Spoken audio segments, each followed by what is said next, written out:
نحمده ونستعينه ونستغفره ونؤمن به ونتوكل عليه ونعوذ بالله من شرور أنفسنا ومن سيئات أعمالنا من يهده الله فلا مضل له ومن يضلله فلا هادي له ونشهد أن لا إله إلا الله وحده لا شريك له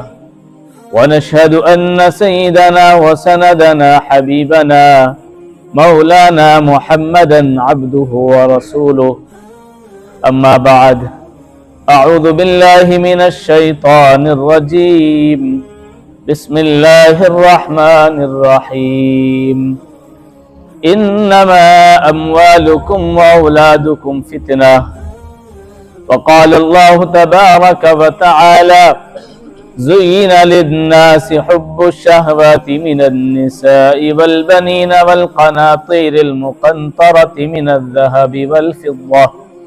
والخيل المسومة والأنعام والحرث ذلك متاع الحياة الدنيا والله عنده حسن المآب صدق الله العظيم وصدق رسوله النبي الكريم ونحن على ذلك لمن الشاهدين والشاكرين والحمد لله رب العالمين. درود شریف پڑھیے. اللہم صلی وسلم وبارک علی سیدنا مولانا محمد وعلی آل سیدنا مولانا محمد وبارک وسلم. دینی ایمانی ملی بھائیوں بزرگوں، مال اور دولت یہ انسانی زندگی کے لیے بہت ضروری چیز ہے. اگر مال و دولت نہ ہو تو انسان کا زندگی جینا دوبھر ہو جاتا ہے. اس لیے اللہ کے نبی صلی اللہ علیہ وسلم نے فرمایا کہ بسا اوقات فقر و فاقہ اور تنگدستی، فقر انسان کو کفر اور شرک تک پہنچا دیتی ہے. تنگدستی، مال کی کمی بسا اوقات یہ انسان کو کفر اور شرک تک پہنچا دیتی ہے. اس کا مطلب یہ ہوا کہ مال و دولت کا حصول بھی ضروری ہے اور مال و دولت کی ضرورت بھی ہے، لیکن موجودہ زمانے میں انسانی نقطہ نظر دو قسم کے ہیں. انسانی ذہن دو طرف جاتا ہے. بعض لوگوں کا نظریہ اور ذہن یہ ہے کہ صرف مال کمانا ہے، مال کے کمانے کے حصول میں وہ رات و دن محنت کرتا ہے، دوڑ دھوپ کرتا ہے، اپنی زندگی کی تمام آسائشیں اور سہولتیں حاصل کرنا چاہتا ہے، اور اس کے لیے وہ نہ صبح دیکھتا ہے نہ شام دیکھتا ہے. صبح اٹھتا ہے تو شام بستر پر جانے تک اس کو یہی فکر رہتی ہے کہ کس طریقے سے اپنے مال کو بڑھایا جائے. اگر ایک کارخانہ ہے تو اس کو دو کیسے بنایا جائے،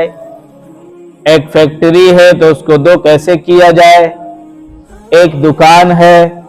تو اس کو دو کیسے بنایا جائے. اور وہ جس پوزیشن میں ہے اپنی اس پوزیشن کو وہ بڑھانے کی فکر میں رہتا ہے. وہ چاہتا ہے کہ اس کے پاس اچھا مکان ہو، کشادہ مکانات ہو اور وسیع فلیٹس ہو، لگژری کاریں ہو، جائیدادیں ہو، بلڈنگیں ہو. دنیا کی ساری آسائشیں، دنیا کی ساری عیش و عشرت کی اسباب ان کے پاس موجود ہو. اس کے لیے نہ تو وہ حلال کو دیکھتا ہے نہ حرام کو دیکھتا ہے کہ کس طریقے سے میں مال کو حاصل کر رہا ہوں تو یہ طریقہ حلال ہے، یا جس طریقے سے میں مال کما رہا ہوں میرا یہ طریقہ حرام ہے. اسے اس چیز کی کوئی فکر نہیں رہتی. اسے دین سے کوئی واسطہ نہیں رہتا ہے کہ اللہ نے میرے ذمے کچھ ذمہ داریاں دی ہے، نماز کی ذمہ داری، اللہ کے دین کی ذمہ داری، اللہ کی طرف رجوع کرنے کی ذمہ داری، کوئی پرواہ نہیں۔ بس اس کی فکر یہ رہتی ہے کہ میں اپنے مال کو کیسے بڑھاؤں۔ ایک تو ایسے لوگ ہیں دنیا میں، کچھ لوگ ایسے ہیں، زیادہ لوگ ایسے ہیں، اور دوسرے قسم کے کچھ لوگ ایسے ہیں جو دنیا کمانے کو، دنیا کے حصول کو، مال کے بڑھانے کو، مال کی فکر کرنے کو وہ دین کا مخالف سمجھتے ہیں۔ وہ یہ کہتے ہیں کہ دنیا کا کمانا، دنیا کا حاصل کرنا یہ دین سے مغایر ہے، یعنی دین کے خلاف ہے، اس کو دنیا داری کہتے ہیں، دینداری نہیں ہے، دینداری کے تقاضے کے خلاف ہے۔ لہذا وہ پریشانیوں میں رہیں گے، ساری چیزوں کو جھیلیں گے اور ساری اپنے گھر کی الجھنوں کو برداشت کریں گے، لیکن وہ مال کے حصول کو دنیا داری سمجھ کر صرف ان کے ذہن میں یہ رچ اور بس جاتا ہے کہ نماز کا پڑھنا، قرآن کا پڑھنا، زکوٰۃ کا دینا، حج کا ادا کرنا اور دیگر دینی امور کو انجام دینا یہی دین ہے، دنیا کمانا یہ دین نہیں ہے۔ وہ دنیا کمانے کو، پیسے کے حصول کو دین کے خلاف اور تقوی کے خلاف سمجھتے ہیں۔ کچھ لوگ ایسے ہیں جو کہتے ہیں کہ نہیں،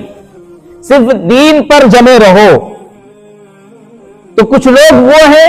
جو صرف دنیا کمانے کی فکر میں ہیں، اور کچھ لوگ وہ ہیں جو صرف دین کی طرف کو جاتے ہیں اور دنیا کمانے کو وہ دین کے خلاف سمجھتے ہیں۔ اسلامی نقطہ نظر نہ تو یہ ہے کہ آپ صرف دنیا کماؤ، اور نہ اسلام یہ کہتا ہے کہ آپ صرف دین پر رہو۔ اسلامی نقطہ نظر اعتدال کا ہے، اسلامی نقطہ نظر درمیانہ راستے کا ہے۔ اسلام کہتا ہے آپ دنیا کماؤ لیکن جائز طریقے سے کماؤ۔ اسلام تقاضا اور مطالبہ کرتا ہے کہ آپ دینی زندگی گزارو، لیکن دنیا میں چونکہ تمہیں بھیجا گیا ہے، دنیا کی زندگی اللہ نے تمہیں دی ہے، اس دنیا کی زندگی گزارنے کے لیے جن اسباب کی ضرورت ہے، جن سے آپ اچھا کھانا کھا سکو، جن سے آپ اچھے مکان میں رہ سکو، جن سے آپ اپنے بیوی بچوں کی صحیح تربیت کر سکو، جن سے آپ کے ماں باپ خوش ہو، جن سے آپ کے بال بچے خوش ہو، جن سے آپ کے رشتہ دار خوش ہو، ان اسباب کو بھی آپ اختیار کرو۔ یہ اسلام کا تقاضا ہے، یہ اسلامی نقطہ نظر ہے۔ لہذا جو لوگ صرف دنیا کو اختیار کرنے میں لگے اور دنیا کو انہوں نے سب کچھ سمجھا، قرآن نے اس کے مخالف بھی اعلان کیا۔ سورہ کہف میں دو لوگوں کا قصہ بیان کیا گیا۔ سورۃ الکہف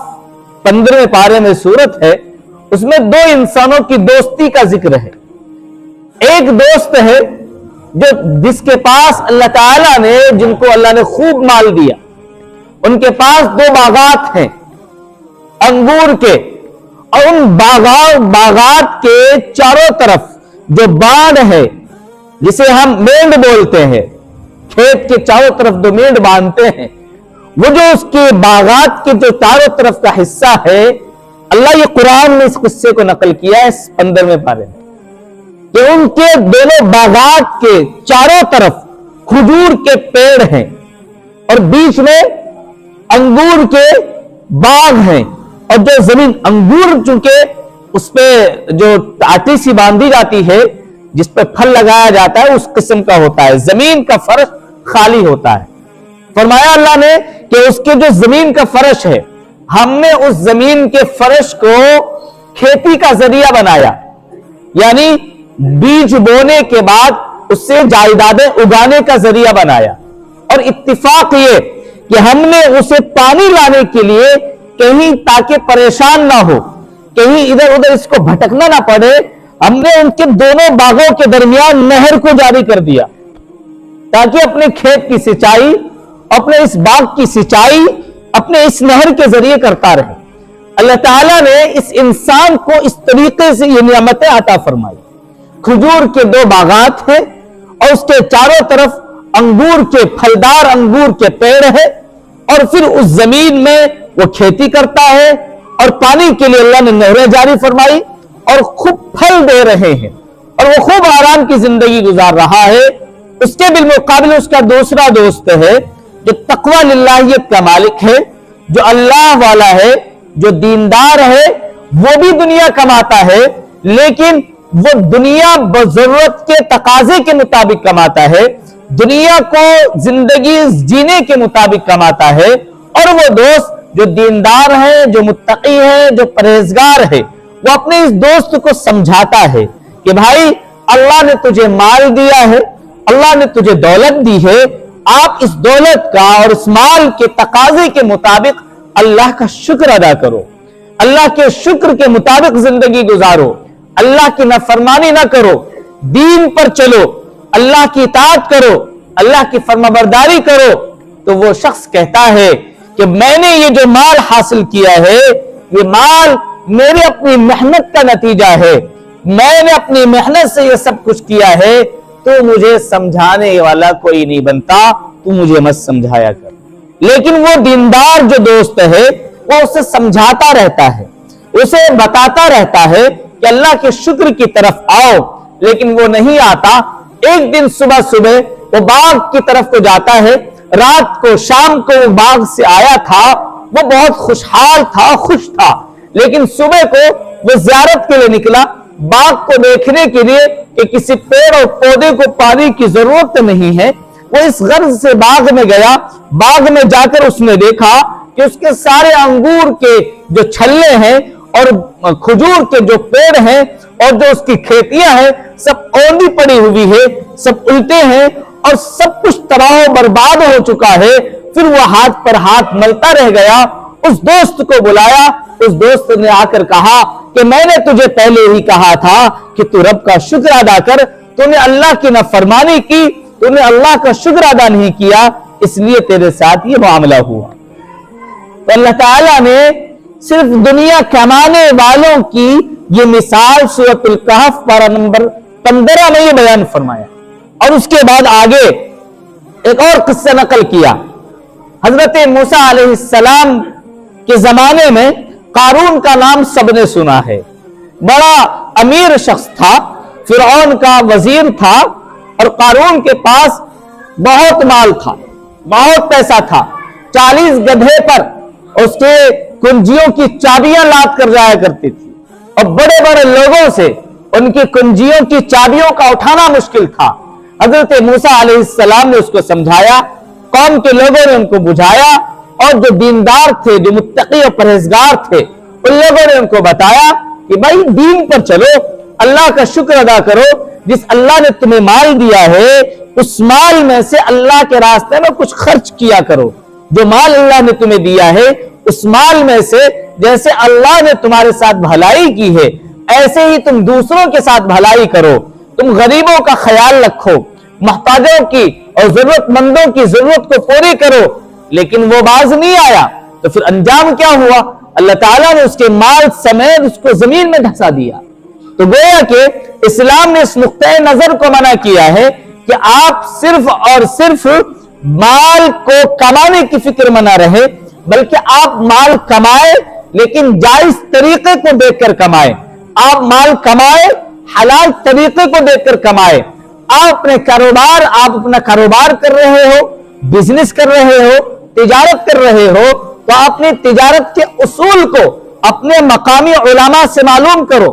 اور مفتیان عظام سے پوچھو کہ میری تجارت کی یہ شکل ہے، میرے کاروبار کی یہ شکل ہے، میرے اس کاروبار میں کوئی ناجائز طریقہ تو نہیں ہے، میں نوجوانوں میں فلاں گیم کھیل رہا ہوں، اس گیم میں کوئی جوا تو نہیں ہے، میں فلاں یہ کام کر رہا ہوں، اس میں جوا کی کوئی شکل تو نہیں ہے۔ ایک شخص ملا، اس شخص سے اس کا بیٹا موبائل میں گیم کھیلتا تھا، اس سے کہا گیا کہ بھئی یہ جوے کی شکل ہے، اس کا باپ دھرنے سے بولتا ہے